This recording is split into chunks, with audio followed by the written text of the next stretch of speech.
Kevin Spencer. You better not cross his path. Kevin Spencer.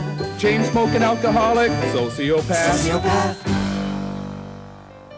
Kevin was almost 16, and it was his first day of grade 9. He was older than all the other kids because he'd spent so much time in trouble with the law that it had taken him 4 years to finish grade 8.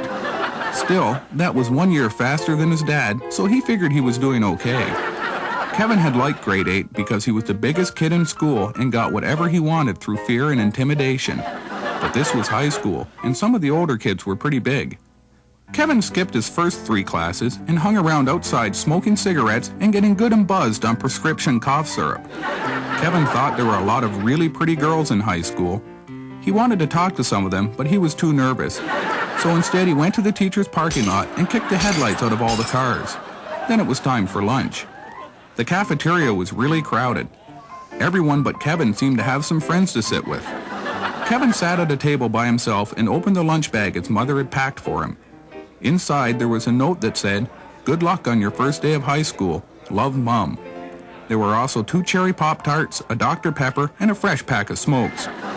Kevin started to eat but froze up with self-conscious fear when he realized some of the older boys at the next table were staring at him. Maybe they want to make friends, thought Kevin. "My name's Kevin," he said. "I'm in grade 9. All the big kids started to laugh. Kevin wasn't sure what was so funny, but he pretended to laugh along with them so they wouldn't think he was an idiot. Then it occurred to Kevin that maybe they were laughing at him.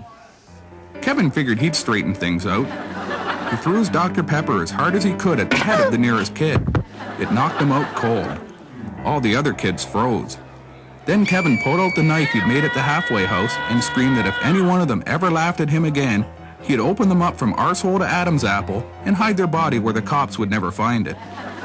Then Kevin went outside to smoke, and no one laughed, not even when he was gone. Kevin knew this because he'd poked his head back around the corner to make sure.